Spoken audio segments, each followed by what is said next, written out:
Most recent high, most recent low.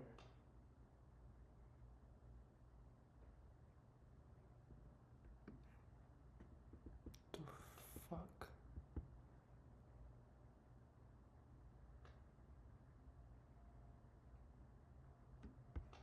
Okay, I'm not even. What's the next one, TJR? No, don't discredit this shit though. The last comp. Hold on, what the fuck?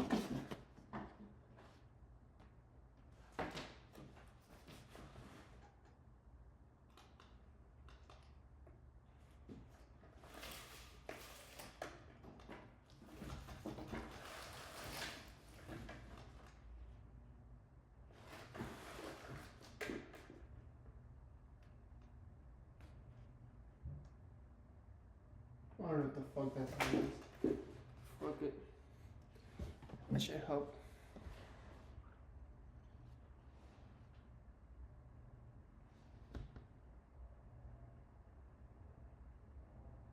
I don't know, man. Confluence that you guys have to learn and be fluent in order to understand the markets is SMT divergence, okay, or SMT divergence. Okay, now something that I want to mention right now: if you guys are forex traders, so if you guys are trading GBP USD, Euro USD, gold. Okay, if you guys are trading anything besides the S&P 500 and NASDAQ, this is not going to apply to you. But don't leave the fucking video, okay? Don't leave the video because I have to show you how to use all these confluences together because right now you guys are freaking clueless. Okay, you guys are just taking trades on who knows what right now, and you guys just have all these confluences but don't know how to put them together. So you guys fast forward through the SMT divergence or just sit back, relax, and watch it to see if, you know, you maybe want to switch over to indexes anytime. Maybe take notes on it, why don't you? But this only applies to indexes, and I'm going to explain why. So what are SMT divergences? Just realized my mic was down, sorry if I'm now way louder than before and you raise your volume. But SMT divergences, what are they? Why do we use them? So again, let me put only on indexes. So only on the S&P 500 and NASDAQ. Okay, and not only is it only on the S&P 500 and NASDAQ smoking out of your ass crack, okay? Well, no, it is only on those, but okay, lock in. It is when one index makes a higher high while the other makes a lower high. I think I spelled that right. I didn't. I knew I didn't. God damn it. And when lower low, the other makes. So you're probably saying like, what the fuck are you talking about, TJR? I don't get it. When one index makes a higher high, but then the other one makes a lower high, like, bro, what? But then when one index makes a lower low and the other one makes a higher low, you're talking about trends, bro. You're like on some like weird, like on some like shit, bro. Listen, bro, listen. Just listen to me, bro. And then, bro, just the source, just trust me, bro. Anyways, let's lock it. SMT divergence. Typically when I explain this, people get confused. I don't know why. To me, it makes complete sense, but maybe that's just because everybody's a beginner in this and we all learn at our own slow but sure pace. I'll try and explain this in the best way possible. Let's say the S&P 500 is in an uptrend. Okay? The S&P 500 is in an uptrend. This trend line, trend, shows the S&P 500, okay? And since the S&P 500 and NASDAQ are correlated indexes, meaning when the S&P 500 goes up, typically the NASDAQ goes up. When the S&P 500 goes down, typically the NASDAQ goes down, okay? So if the S&P 500 is making an uptrend, then the NASDAQ is making an uptrend. Okay? But what happens when we have something like this? Where the S&P 500 is in an uptrend and makes a higher high, but then NASDAQ is in an uptrend, doesn't break structure, doesn't get an inverse for value gap, but just gives us a lower high. That is what we call an SMT divergence. It's when one index is lagging behind the other. And typically, this happens at key levels, such as draws on liquidity.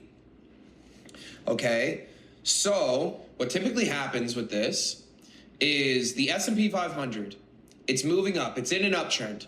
And then let's say we have a draw on liquidity right here, a high time frame high. We have a high time frame high, not only on the S&P 500, but also on NASDAQ, sure. The S&P 500 pushes above that high, but it still continues this uptrend, and it hasn't given us, there's no break of structure, there's no inverse for value gap, there's nothing telling us that price is going to go down yet. But on NASDAQ, we're seeing the same uptrend, but hey, what's that? NASDAQ is making a lower high, signaling a sign of weakness, signaling a potential sign of a reversal. But the S&P 500 is moving in higher highs. What is that telling me about the S&P 500? Shit. The S&P 500 is lagging behind NASDAQ. Why? Because NASDAQ just pushed up into a key level and is now making a lower high, giving me signs of a reversal. And if NASDAQ continues down into a downtrend, then obviously a reversal had happened. So we will know that typically, like when we're right here on NASDAQ, that's typically when we're like right here on the S&P 500. So NASDAQ may have already broken structure, may have already given us an inverse for value gap, but the S&P is lagging because its price was just behind. And it literally helps us tell the future of what the other index is going to do. So when we see an SMT divergence, in this case, this is a bearish SMT divergence. A bearish SMT divergence is when one index, it doesn't matter which one, okay? This one could be NASDAQ, this one could be S&P 500. It doesn't matter which one is making the higher high and which one is making the lower high, because it applies both ways. So let's say this one's NASDAQ. NASDAQ is making higher highs, but the S&P 500 is making a lower high off of a key level and is moving down. That is a sign for me to look at NASDAQ and say, how can I find a short trade? How can I find a trade to go lower? Why? Because NASDAQ is literally telling us exactly what's about to happen to the S&P 500. Because what is about to happen to the S&P 500 just happened on NASDAQ.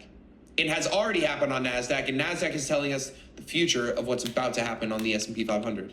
Now, it's the same thing when it's in the opposite direction. So let's say we're in a downtrend and we have a key level right here. We're in downtrend, whatever, we're making lower lows and lower highs. Let's say this is the S&P 500, and let's say, need to make sure I draw this correctly. Okay, let's say this is the S&P 500, where we're making lower lows still, we're continuing the downtrend, but this one's NASDAQ. We make a higher low. Again, we don't have a break of structure, we don't have an inverse for value gap, but we do have a higher low. What is NASDAQ telling us about the S&P 500? It's saying that, hey, NASDAQ is actually moving higher already off of this impact key level, and the S&P 500 is about to fucking follow suit. And it's about to go higher, just like NASDAQ is already going higher. So a bullish SMT divergence is when one index is making lower lows, while the other index is making higher lows. Now again, just like with every single other confluence that I've taught you guys about, what the fuck is he doing over there? You're literally sniffing my ass, Boogie. Get your head out of my butt. Anyways, just like every single other confluence that I've taught you guys about, this means nothing without context. And the key thing with SMTs, the biggest context clue that we need with SMTs is a key level. Because we see SMT divergences happen all the time in the chart, just because NASDAQ and the S&P 500, they just straight up, they just move differently. So if we're, again, just taking longs purely off of NASDAQ making a higher low and ES making a lower low, we're gonna lose trades. But when we're using it as a confluence after coming into a key level and then putting it together, which is exactly what we're about to do after I show you guys examples of this on the chart, then it's actually a very, very, very good confluence for us to use. So let's show an example of this on the chart. There was actually a very good example of this yesterday, so I'm going to show it. On BTC?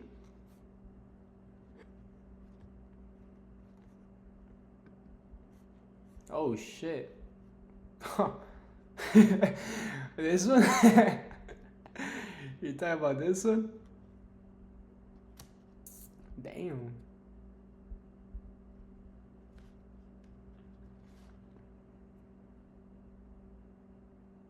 That's crazy. That's a big ass fucking candle, a wick.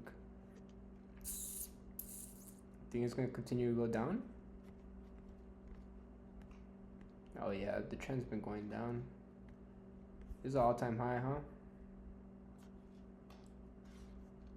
That's crazy.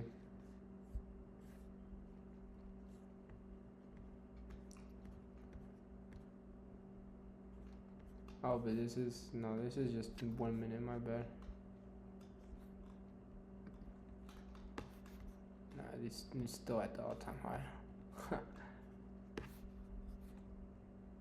Basically.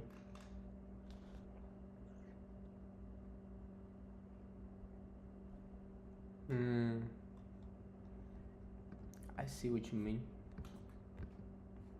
What the fuck? So you say you got it at what? 118?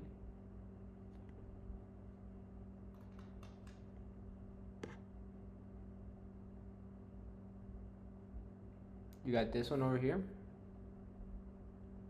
You got that one? But you missed this one?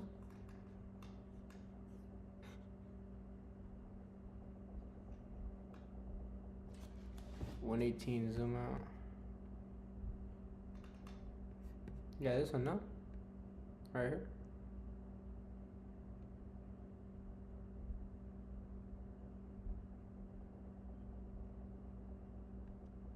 The short one.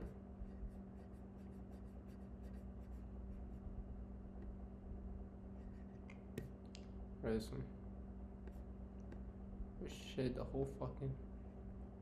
Nah, 118.7. Oh, this one.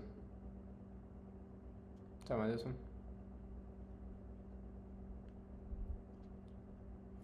Down to here. Oh. Yes. That's crazy. Are you using the same thing he's teaching right here for Bitcoin? Like everything he's saying right now applies for cryptocurrency as well?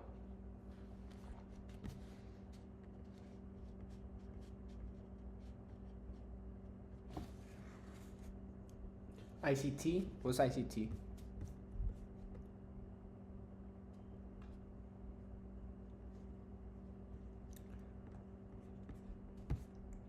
I see what you mean though.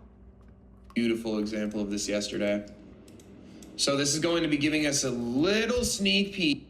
I use some other confluences also though, like liquidity, heat maps, and order flow. ICT is what TJ. Oh, so ICT is the strategy that TJR teaches. Okay, I see. Peek into, Nice. you know, potentially some shit, of good what luck the on your- strategy on your looks like a trading bit. journey as But well. we're at the point now where we understand all the confluences. So I what am I might do marking that. out here? I This might is do a crypto on bearish the fair weekend. value We'll gap, see. currently in We'll an see. hourly downtrend. This is market open for New York First, I just New York Stock I wanna, Exchange. Okay. you know, master one thing, but crypto does catch my attention. So let's look here. On the S&P 500, okay, market opens. What are we in? We're in a downtrend, right? We have a low right here, a high right here, a lower low, a lower high. Cool. We're in a downtrend coming into market open, okay? On NASDAQ, let me see what we got here. When the S&P 500 is making a lower high, NASDAQ is making a higher high. So we can see that it's literally happening at the exact same time. 935. 935. The S&P 500 makes a lower high while NASDAQ is making a higher high. So when this happens, we know that this is a bearish confluence. So with crypto, let's say SMT divergence, do you do Bitcoin and Ethereum? Like do you compare those two? Because I know they're basically, you know, kind of run the same. And we know that that means NASDAQ is the lagging index. Why is NASDAQ the lagging index? Because it made a higher high while the S&P 500 made a lower high. So why are we going to want to take our trade on NASDAQ? Because it's lagging behind the S&P, and the S&P is going to tell us literally exactly where NASDAQ's going to go. Following that, we can go through every single one of our steps to be able to execute a trade and catch a banger short, which I was able to catch. I made $25,000 on this trade. Don't believe me? Go look at the trade recap that I posted of me making $25,000 in a day. And it was posted recently, like last week. So go watch it. As long as you're seeing this video as it came out, obviously. But that's SMT divergence in the wild.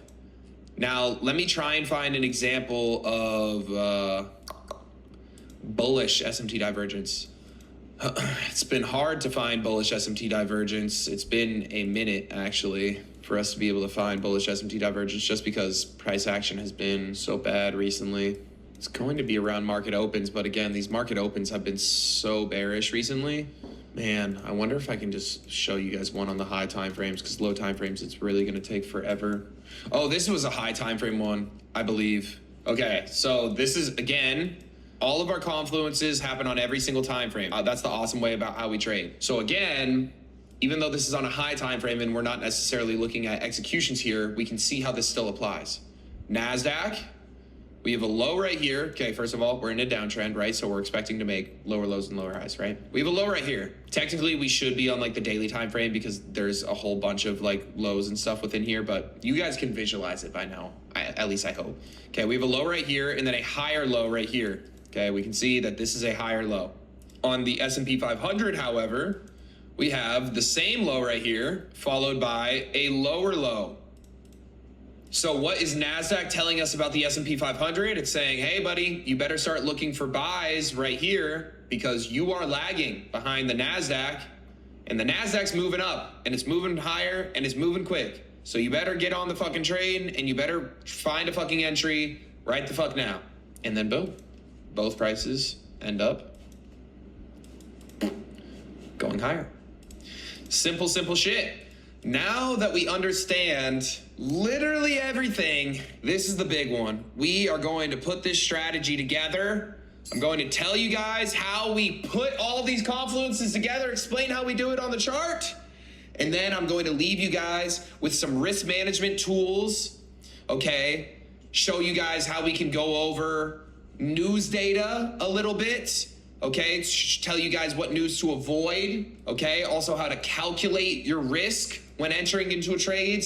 And then I'm going to give you guys a little mindset lesson at the very end. So please stay tuned to that, because not only do you have to be super good and super fluent in the charts on like strategy wise, but if your risk management is not in check, you will lose money forever in the markets. And I promise you that. Coming from somebody that was exactly in your position just a couple years ago, the biggest mistakes that I ever made was actually not when it came to chart work. My chart work was immaculate. My chart work was really, really good. However, the biggest struggle that I had when trying to learn how to day trade was protecting my mental, fixing my emotions, and fixing my risk management. So I could cut this video short right after I show you guys the strategy and be like, boom, now go throw your life savings on it. I'm not gonna do that for you guys.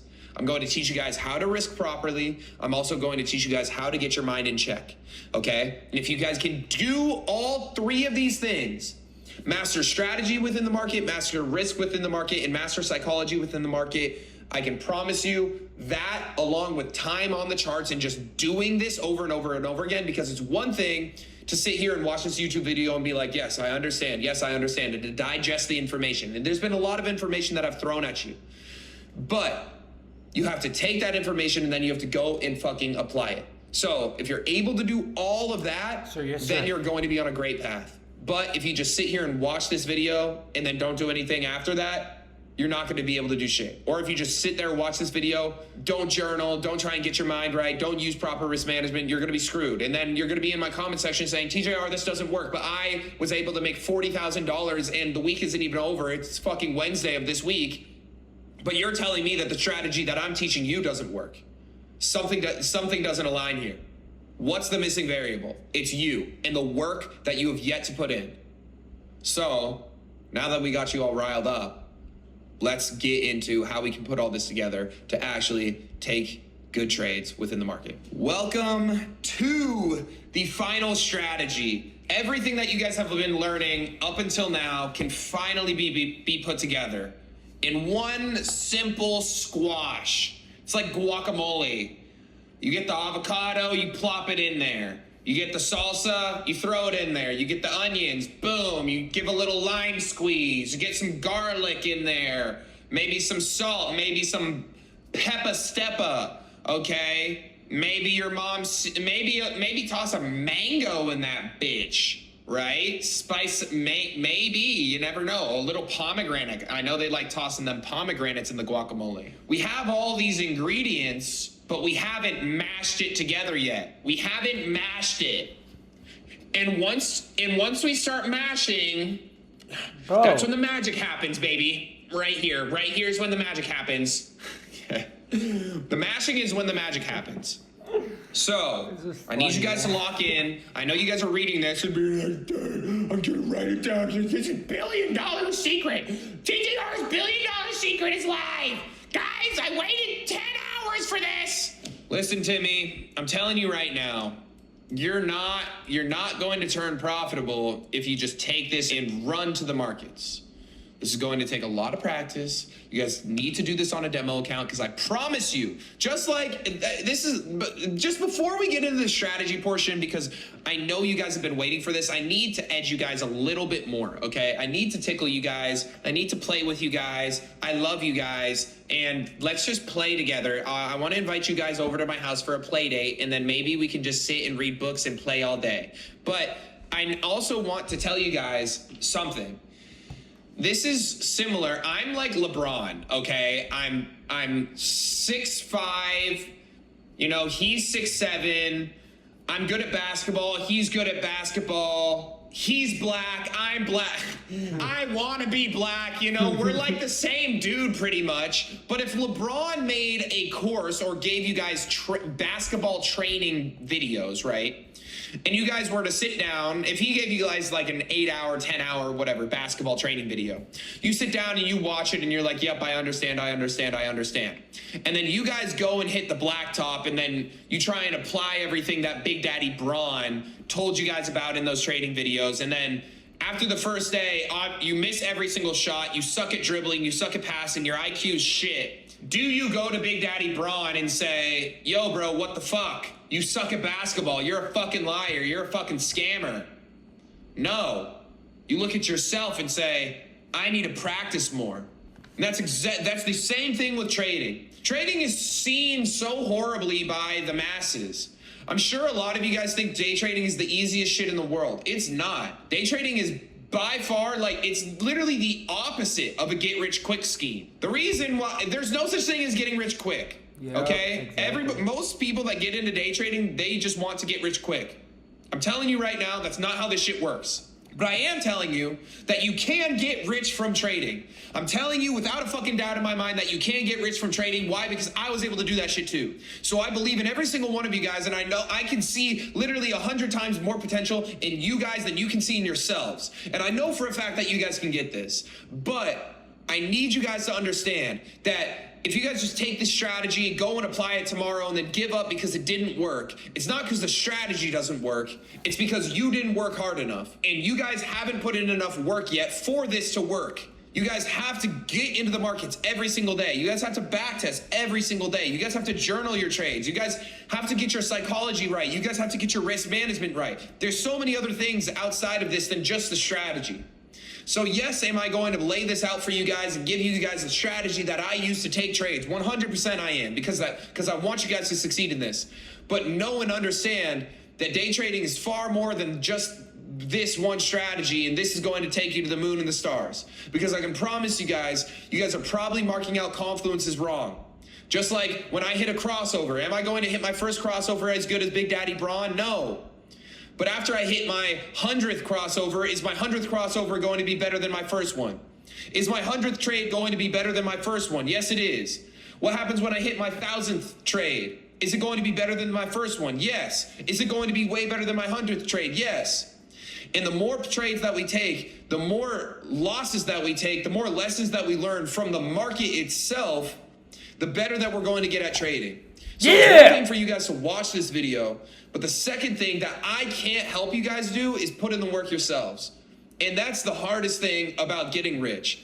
The easiest thing ever is to put in your head that you're gonna fucking do it. The easiest thing about getting rich is telling yourself, I'm going to do it, and I'm going to get the supercar, and I'm going to have $1 billion. I'm going. Someone's calling me. Bueno. What's up? Hold on. One sec. I'm live. What's up? Yeah. What's up, Pri? And on el lonche or what? Yeah, it's fucking boring. Chewy was telling me that main's almost done. Yeah, finally. Damn. What do you think they're gonna send y'all after? I don't know, the roofers got all this consults. Damn, for real? There's no highlight like that? No, I think there is, but you already know how it is. You're not family anymore. Yeah, they for sure hired people, bro. Yeah. What you been up to?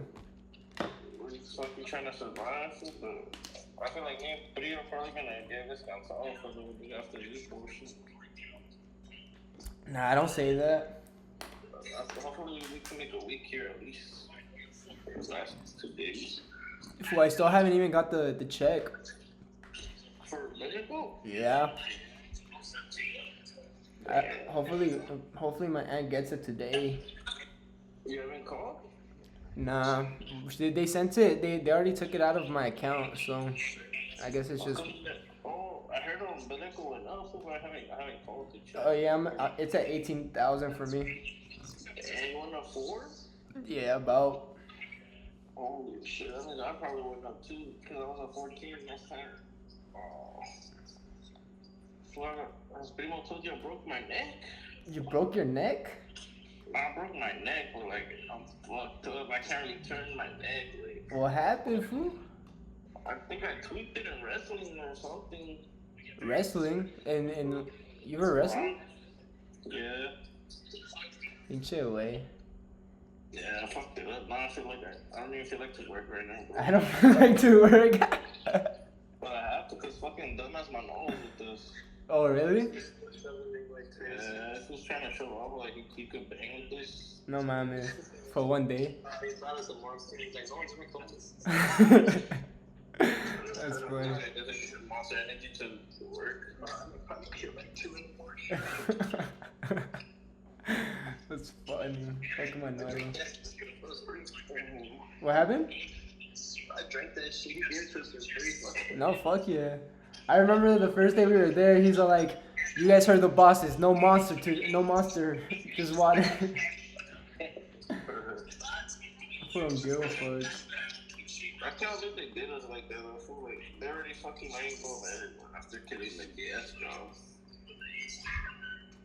Why don't you hit up Hector or Jose? That's what me and people are gonna do probably on Friday. We're just gonna send them a message that hey, this shit's done, so hopefully they have a job for us Monday. For real. Yeah, I can't believe that shit's done though. I remember the first day we went, bro. We were crashing the fuck out. Fool, I didn't take you out, bro. I know, that was my. I knew from the beginning. I'm like, this is gonna be my job. This is gonna be the one that gets me out. Yeah? Then they went to Virginia, bro. That fool too? The fucking job site took them. This job site took everyone now.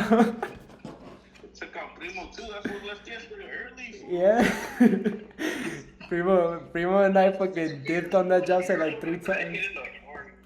That's funny, bro. You walked out of it? I thought I was just kicking it like at the park.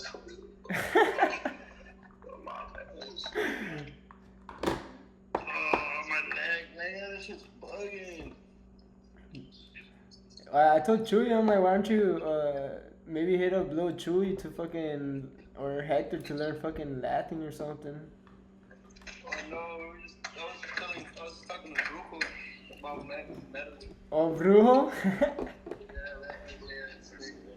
Damn, working with Chaz, it would be hard though. I already know that. Metal would be cool though.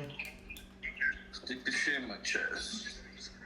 I'm telling you, people to fucking help me with my back. Fool, this shit's bugging me bad. Well, damn, for real, go to a chiropractor. Is that bad? Yeah.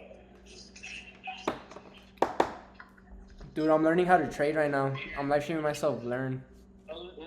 Did you see what Banks did, homie? Face Banks? Oh yeah, I heard that from fucking. Everybody's blaming him for the scam.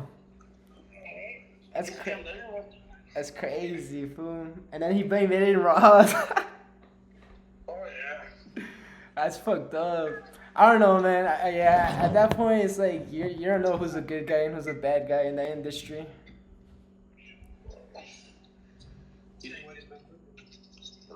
Company more Face Banks did. I don't think he knows. He basically promoted a cryptocurrency for MLG, and then that shit got Aiden Ross bought. When Aiden Ross bought, they sold a lot, so they basically like rugged him. But now like that shit's at $0, so everybody who invested into that shit basically lost all their money. Yes, exactly like that. Basically. That's what I heard him in that bitch. The police can't do shit. They Nah. stole the money and they I can't mean, do shit. yeah, I mean, at that point, there's still not regulation on cryptocurrency. Why? Yeah, because it's crypto right now. Yeah, It's like, the government has no control over that shit. That's what they're trying that's to. like, yeah, that's like a tanda gone wrong, bro. Yeah, so literally, bro, Thunder got wrong. It's like nearly someone pocketed the tanda It just dipped, huh? Like you ain't getting your money. Damn, so you're telling me Banks right now for 200 mil? I don't know, cause Segun he sold barely, like he barely sold right now that it crashed, and he said he lost $100,000. But it's you can't.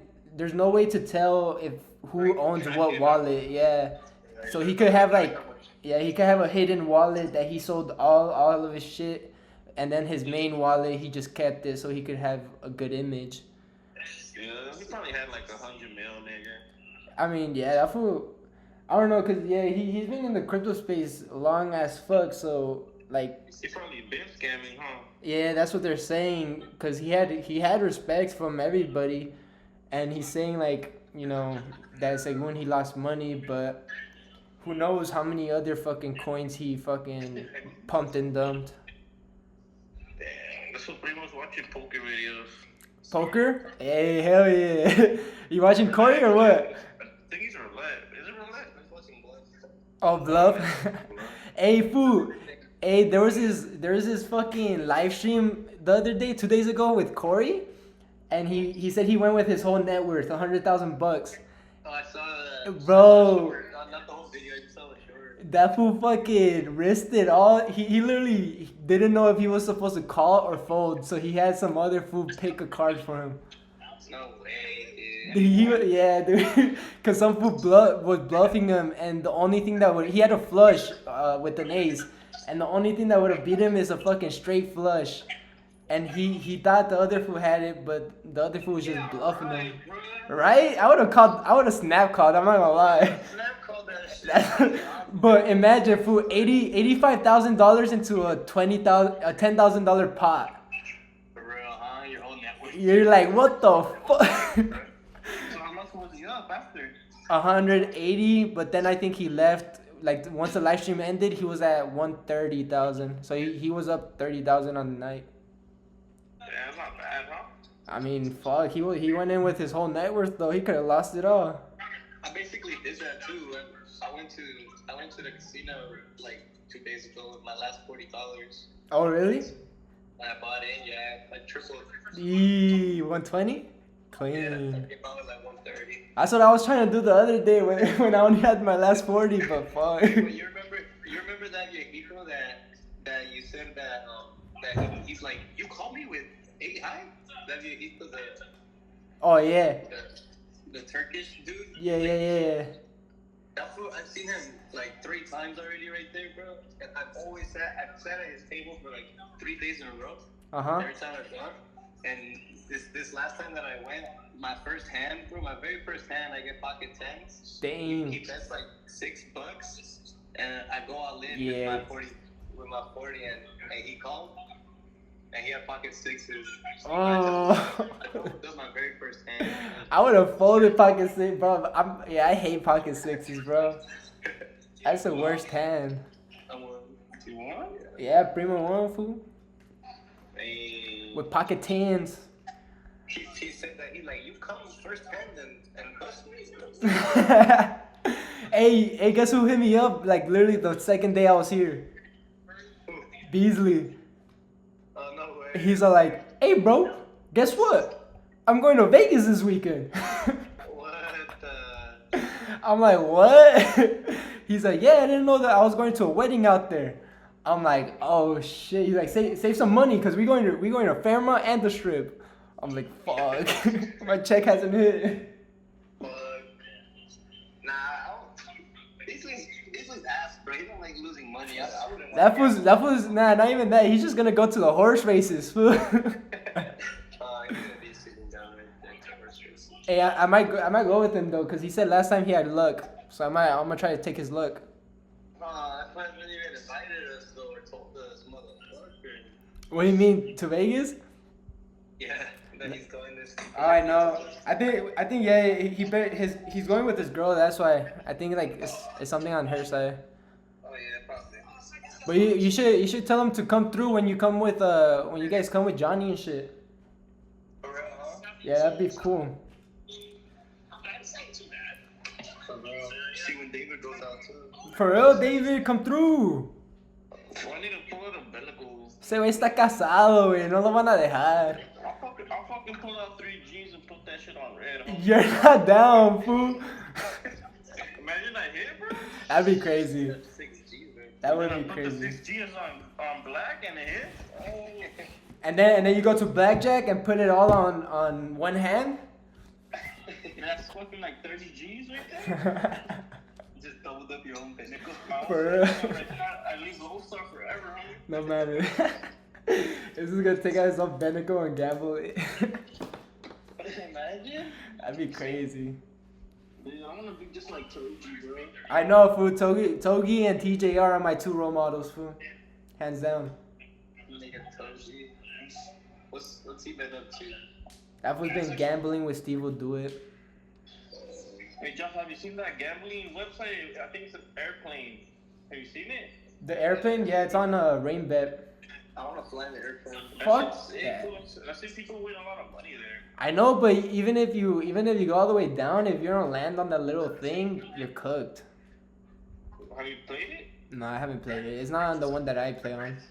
Hey, fool, you don't even have to play a lot. I think you can play $1 and shit.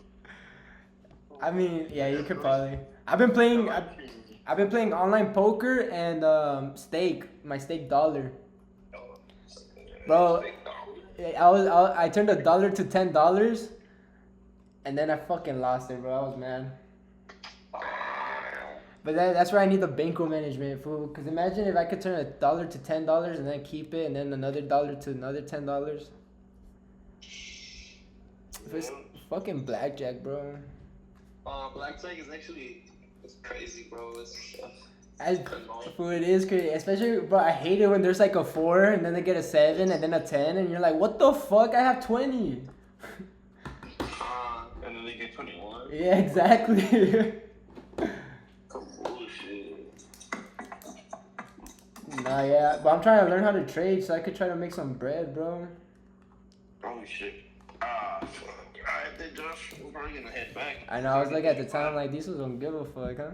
Nah, it's good. Manolo, did I tell you that Manolo caught the roofers? He recorded them. Really? He snitched them out? Yeah, he told Juan, and Juan, I guess, told them that they don't show up tomorrow. Yeah, that's probably why they got descansado. What the fuck? I guess they were saying yesterday he was recording for. That was gonna get Jordan. Yeah. He's gonna get what? He's gonna get Jordan eventually. I don't fucking believe Really? it. Is there another phase coming in on that? I don't know. They said it starts in a month or 2. What? Another one? Damn, that's crazy. Some others leaving. Hopefully they do send you there. You guys need it. You guys literally fucking busted ass on Maine. What the fuck?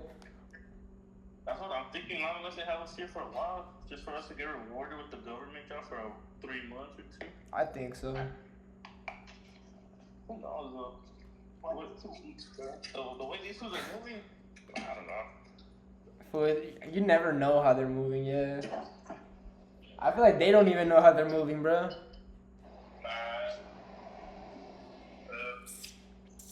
Alright, then, I'll let you live stream. We're probably gonna head back then, Josh. Alright then, bro. Take care. Later, Bree. Take care. Yep. My bad, yo. My old coworker called me. That was pretty cool. Let's get back into this. Oh shit, hold on. Going to be a millionaire. But the hardest part about getting rich is actually doing what you say you're going to do. The hardest part about getting rich is waking up in the morning when you don't want to and actually putting in the fucking work. The hardest part about getting rich is doing the work when you don't want to and you know everybody else is quitting. And it's super easy for you to quit at that point in time. But then guess what? You're going to be just like everybody else who quit and didn't make it. So the choice is yours, whether you guys want to make this shit or not. There's a reason why only 3% of day traders succeed. Matter of fact, it's probably even lower than that. There's a reason why only 1% of day traders succeed. Because that 1% of people, they're different than 99% of the other people. They're willing to do what 99% of people aren't willing to do, which is put in the fucking work. And the same thing applies to literally anything else in business. So whether you're watching this just because you're thinking about getting into trading, or you're watching this just because you like my videos, I don't give a shit. Whatever it is, you're watching my videos because you want to succeed in life. And you know that I'm young, I'm 22 years old, and I'm a fucking multi-millionaire. And I made this life from the fucking ground up by myself, on my fucking own. And if you guys want to be like me, I can promise you, you guys can. And I can promise you that some of you guys can be even fucking greater than me. But I can also promise you this, if you don't put in the work that's required to get to these levels, you will never make it, ever, in your entire life. And there are going to be points in your life where you're fucking hitting a brick wall and you're like, man, I can't get through this shit. But you gotta just put your head down and keep running into that fucking wall day after day until it breaks down. And then boom, you're on to the next level and you grow. And you learn from those mistakes that you made. And then guess what? I still run into roadblocks in my own life. And you're probably thinking, damn, this dude's got his life set. He's got a Brabus, he's got a fucking Rolls Royce. He's got a crib in Puerto Rico. He's living all on his own. He's got life figured out. Fuck no, I don't. I don't have life figured out for shit. There's new problems at every single level. You guys are at an early level right now. Your problems are fucking easy compared to my problems. More money, more problems. That shit's as real as it gets. But I would much rather deal with the problems that I'm dealing with now than have to be dealing with bullshit ass problems like paying rent on time. Like just putting fucking food on the table, bro. There was times when I was door dashing where I was literally stealing fucking orders just to eat, bro. There was literally times when I was door dashing fucking orders and I would walk up to the door and I would wait for them to answer it so I could get cash from them to put gas in my car so I could keep door dashing. That's the type of shit that I was on. And I know for a fact there's some of you guys that are watching this that are probably in worse situations that I was in. I can promise you there's a way out of that situation. It's not just from watching one single video, it's from putting in hours and hours and hours of work. And that's the only way that you guys are going to make it. But would you rather put in hours and hours and hours and hours of work into something that is infinitely scalable? Or would you rather just go through the same day-to-day that you guys have been living for your entire life, just over and over and over again, Groundhog fucking Day? You guys wake up, damn, same shift, same boss, same bullshit. Or would you rather wake up and have to deal with problems that are exciting? I got to deal with a whole bunch of bullshit every single day, but I know that I know now at the level that I'm at, these problems, these things that I'm dealing with, it's fun. I'm ready for the challenges that my life brings me. Why? Because I know when I knock these challenges down, I'm going to keep going. I'm going to keep getting better. I'm going to keep growing. Right now, you guys see problems as a bad thing. You guys see challenges as a bad thing. I see them as growth opportunities. And you guys need to see them too as growth opportunities. And I just wanted to get that. All right, I'm sorry for pausing. I know I was just on a call, this and the other, but I agree with them 100%, bro. You gotta enjoy the struggle. I've literally gotten out of comfortability and put myself into struggle many times in my life just so I can go through the struggle. Starting at the age of 18, I moved out at the age of 18. Right now, I'm lucky enough to be here in Vegas. But at the same time, who knows if my mom would have ever left California if I didn't leave that house at the age of 18. And at the age of 18, I moved into an apartment in the most expensive city, in one of the most expensive cities in California, and learned the hard way what I need to budget, how to live on your own, all the responsibilities you deal with compared to the things that were being done for you. Now, I'm not perfect. A lot of things I still need to get better habits. I still need to improve my habits. I still need to, focus on the things that help your mental and just your environment. But what I have learned from being in the struggle is just putting in the work day in and day out. I've been doing content since 2020 and I have yet to give up. I've been trying to learn ways to make money. Every single way I've learned of making money, I've progressed in. I feel like I've done decent in, but it's just, it's either something I didn't want to do for the long run, so it was just a side hustle, just trying to learn and experience.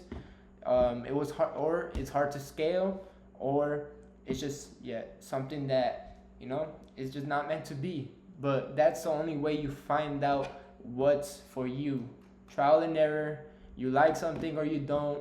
You're good at something or you're not, and you just double down on improving at least 1% every single day.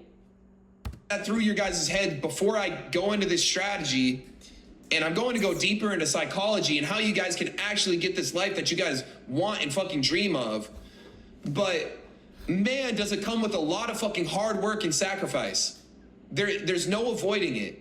So I'm telling you right now, for everybody that's watching this. My bad. And one way of me putting myself in the struggle, one example, is literally moving out here. I'm now in Vegas, and I was in California making from anywhere from $23 an hour up to $40 to $60 an hour. Now, when I was making $40 to $60 an hour, I wasn't doing the right thing just because of how comfortable I was. My mentality wasn't in the right place. What did I do? I quit my job with $0 in my bank account and moved to Las Vegas, knowing that I was taking a major pay cut, but also knowing that I'm able to have my time and energy to learn and try to make even more money than what I was making in construction. This and just thinks that they're going to take this strategy and just go laughing to the bank and telling all their friends about it. Like, yeah, that is going to be the case after you fall on your face hundreds of times after attempting this over and over and over and over again. This is the strategy that I use on a daily basis, that I make a shit ton of money with. But I can promise you, your first trade, you're probably going to lose. Your second trade, it's going to suck as well. Because you guys just don't understand this shit well enough. As time goes on, and as you guys rewatch this video, as you guys get more in touch with the market, get more into your flow state with the market, you guys eventually will get this shit, and all that hard work will pay off. So, with that being said, let's get into our strategy. There are 3 things that we are going to be looking for. The first thing is our key levels. What are our key levels? Draws on liquidity and imbalances. The market moves off of draws on liquidity and imbalances. So why are those our key levels? Because that's what the market moves off of. What are draws on liquidity? Highs and lows within the market. What are imbalances? Fair value gaps. Where do we look for these? On the 1 hour time frame and the 4 hour time frame. We are also looking for the session highs and lows. So I'm going to show you guys how to mark out the session opens, okay, and how to find the highs and lows of each session, because these session highs and lows are super strong draws on liquidity and very high confluence for us. The second thing that we need to know are when can we trade? Okay, there are, like I said, there are 3 sessions. I would prefer if you guys don't trade Asian session. If you guys are trading New York session, so this is for indexes. I'll go ahead and add Forex here. So for indexes, I'm only looking to trade from 9:50 to 10:30. I know you're probably thinking, damn, that's not much time to trade. I know we're going to be on the market before that, ideally 30 minutes before market open, so we can see and react to price and whatever. We're not just getting onto the charts 20 minutes into market open. No, we're getting onto the charts 30 minutes before market opens, maybe even an hour before market opens. Ideally, it's an hour before market opens if you guys are just getting into this. But we're looking to take our trade from between 9:50 and 10:30. And then for Forex, the Forex, so New York Stock Exchange opens at 9:30 a.m. Eastern time. Pre-market for New York Stock Exchange opens at 8:30 a.m. Eastern time. That's for indexes and like stocks and stuff. And again, I trade indexes, which is the S&P 500 and NASDAQ. But for people who are trading Forex, so let's say you want to trade like GBP USD or Euro USD during New York session, because that's what works for you guys, 8 a.m. Eastern time to 10 a.m. Eastern time are going to be your guys' times to trade. Okay, that's Forex. And then London session opens at 3 a.m. All of this is done in Eastern time, and I'm going to keep it as Eastern time because I operate based. I'm not even on Eastern time right now. I'm in Puerto Rico. We're an hour ahead of Eastern time, but I fully, like, my entire brain and my entire schedule operates off of Eastern time, because that's how the markets operate. So London session opens at 3 a.m. Eastern time. And ideally, you guys find your trade between 3 a.m. to 4 a.m. I highly recommend you guys don't take any trades after 4 a.m. on London session. Same thing here on New York session. If you guys can't find a trade after 10:30, me personally, I would avoid trading for that entire day. Forex, same thing. If you guys can't find a trade from 8 to 10 a.m., I would avoid trading for that entire day. Now, finally, we got to what you guys came here for, how to place the fucking trade. The first thing that we are looking for is our key levels. We are going to mark these out on the chart. The first thing that we're waiting for is for price to hit a key level. When price hits a key level, whether it's a 1 hour high, 4 hour high, 1 hour low, 4 hour low, a London sessions high, London sessions low, Asian sessions high, Asian sessions low, previous days high, previous day low, whatever it may be, maybe a 1 hour fair value gap, maybe a 4 hour fair value gap, whatever it may be, we are waiting for price to hit these key levels. Then following that, we are going to scale down to the 5-minute time frame, and we are going to wait for a confirmation confluence. So, and I'm going to show you guys this on the chart, but we're going to scale down to the 5-minute time frame. We wait for our confirmation confluence, whether that be a 5-minute break of structure, a 5-minute inverse fair value gap, or a 5-minute SMT divergence. Once that happens, are we entering? No, because that just means, okay, the trend has shifted, but we want to know for sure. And let me draw this out for you guys. So let's say we have our key level here, and let's just say we want to take a short trade, and we push into our key level to the upside. Boom. And then we get a 5-minute break of structure. So this is where we're at right now. We're on the 5-minute. The 5 minutes in an uptrend up to that key level, obviously, right? Because it needs to move up to get to that key level. And then we get a 5-minute break of structure. After that, what's next in our process? We're looking for either a 5-minute fair value gap, 5-minute order block, 5-minute breaker block, or 5-minute equilibrium for price to retrace into. Once price goes into one of those confluences, we're going down to the 1-minute time frame. So that's literally just right when price goes into fair value gap, order block, breaker block, whatever it may be, we're going down into the 1 minute now.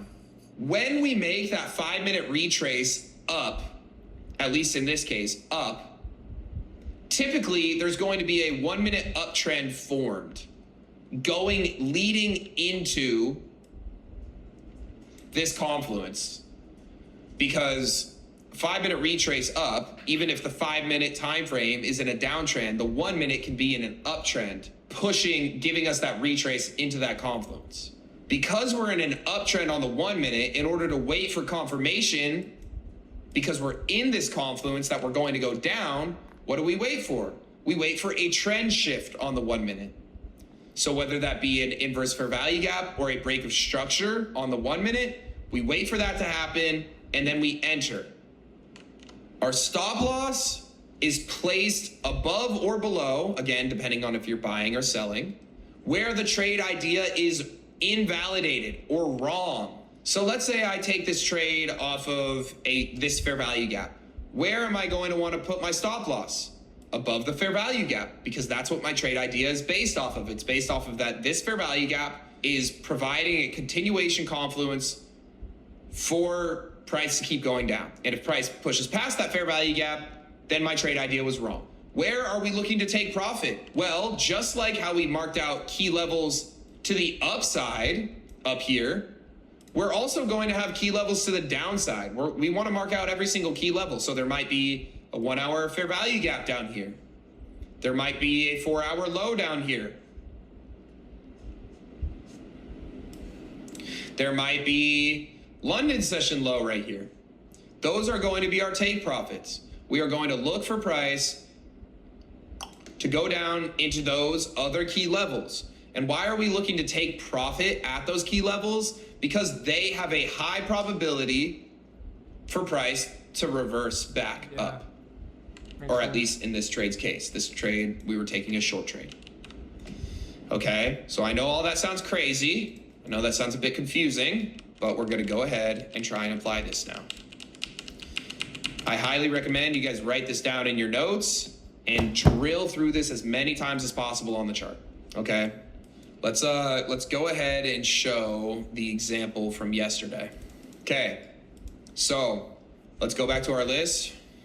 Key levels, where do we mark them out? 1 hour, 4 hour, okay? We're looking for highs and lows on the 1 hour and the 4 hour, and fair value gaps on the 1 hour and 4 hour.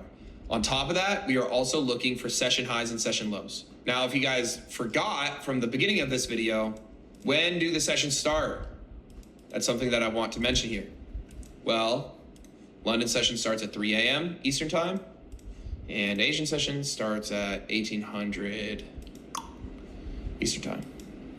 So let's go ahead and mark out our session levels first for this day. We have Asian session highs. We have Asian session lows. London session highs. London session lows. Okay, this is Asian session. Where's the highest point that Asian session got to? Right here. Where's the lowest point that Asian session got to?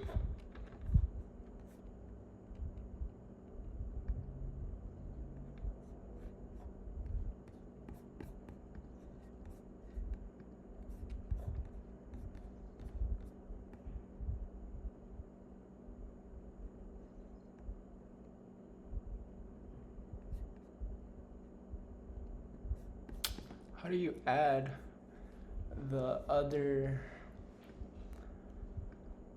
How do you add Oh,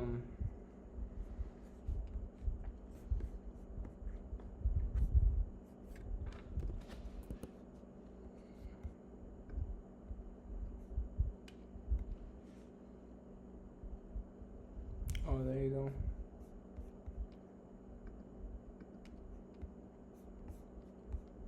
How do you favorite this one again?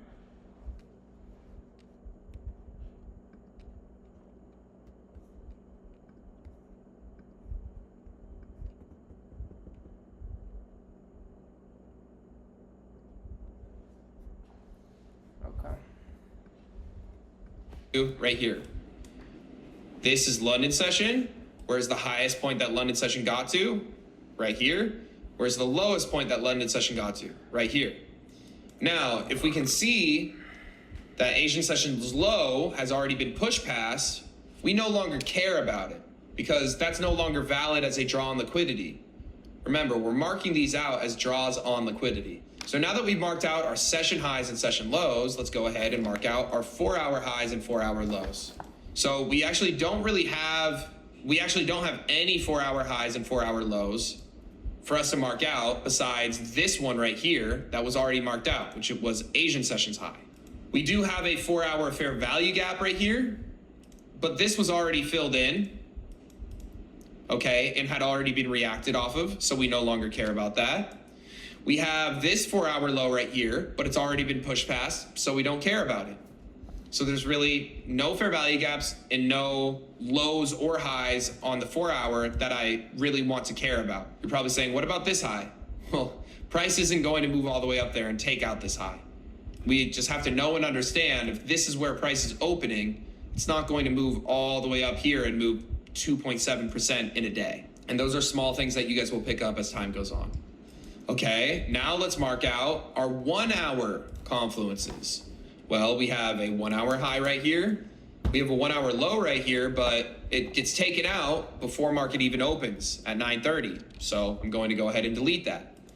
We have this 1 hour low right here, move down, then a move up. And this is actually this is actually London sessions low. So we don't have to mark that out because it's already been marked. And really the only thing that we have left here is this 1 hour fair value gap. So that's how I mark out my key levels. We marked out every single one of our key levels for the day. Awesome. So we have these Asian session highs, these London session highs, this 1 hour high, this 1 hour fair value gap, and these London session lows. Pretty solid. So now that we've marked out our key levels, what's next? We're looking for our times to trade. So I'm looking to trade from 9:50 to 10:30. That's when I'm willing to be able to place my trades. Okay? So cool. Let's go ahead and mark that out on the chart. 9:50 to 10:30. Boom. Cool. Now I know all of this is super overwhelming, but trust me, we're almost there. We've marked out our key levels. We marked out the times that we're willing to trade. And most of the time I don't even have these lines on the chart. I only have the session lines on the chart, but just here, I'll get rid of the 10:30 line because we don't really need that. But this is typically when I'm looking to take trades. Okay. Now that we have all this marked out, let's go through our step by step. The first thing that we need to wait for price to do is to go into a key level. Okay, so market opens on this candlestick right here, right? We push down and we actually take out these London session lows. So cool, key level got hit, but then we don't see a break of structure on the 5 minute. We don't see an inverse for value gap on the 5 minute. We don't see anything. We actually push back, we push into this 1 hour key level. And then this was the example of the SMT that I showed you. So off of this, no SMT divergence, no break of structure, no inverse for value gap on the 5 minute time frame. We don't break structure to the upside, we don't get an inverse for value gap, and we don't get an SMT divergence. However, what we do get is this 1 hour fair value gap that gets filled. And then what did we have? An SMT divergence. So we entered into a key level. We got our confirmation confluence. Our confirmation confluence was this SMT divergence. We're looking to take the trade on NASDAQ. So now, what are we looking for? Well, we're looking for either equilibrium to get hit. We are looking for fair value gap, looking for order block, looking for breaker block. Okay. Now, this one is actually kind of a weird situation here. So where is the order block and where is the breaker block? Well, we break structure to the... Okay. Honestly, I'm not going to lie to you. He kind of lost me. But I kind of lost myself too. I've been live for like 2 hours and a half, 3 hours almost. But I'm going to cut it right here where it goes up. This is what I'm going to be watching tomorrow morning when I go live. I feel like I did learn a lot more today as well. We learned about inverse. We learned about inverse fair value gap, which is the fair value gap that gets disrespected within current trend that shows change of trend. Order blocks the leg up or leg down prior or causes a liquidity sweep. Prior to and causes a liquidity sweep. Breaking block is a move up or down prior to the break of structure to the up or down side of the trend shift. Equilibrium is the 50% mark from the most recent high and low. SMT divergence is when one index is showing a higher high and the other shows a lower high, or opposite, lower low and a higher low. So basically comparing two index funds like S&P 500 and NASDAQ. And the key, the whole strategy in itself, you see it right here, but key levels is 1 hour, 4 hour. You pay attention to those. You mark out all the liquidities and also the session highs and lows. Times to trade is going to be, for me at least, it's not Eastern time, but it's going to be 6:50 to 7:30. We got to be on the market an hour and a half or an hour before market opens, so around 5 or 5:30. And the last trade or the last time that I'm able to take a trade is going to be 7:30 to 8:30, just depending on if I find something or not. How to trade: you wait for the price to hit key level, scale 5-minute time frame, wait for confirmation, which is a break of structure, inverse fair value gap or SMT. C is wait for 5 minutes, continuation. So then you guys look for a fair value gap, order block, break block, or equilibrium. Then you wait in the 1 minute for confirmation of break of structure or inverse fair value gap. That's when you enter. Stop loss is where the trade idea is wrong, and you take profit where the other key levels are at. All right, that is more than what I knew before I started this stream. I will catch you guys tomorrow. If you guys are watching on Kick, make sure to hit that follow button. If you guys are watching on YouTube, go ahead and follow my Kick. I will be live every single day. But if you don't want to, I will still be uploading every single live stream that I do afterwards, whether that's here on Cedrix Cashflow or SBCedrix, Poker Piranhas, depending on what I live stream.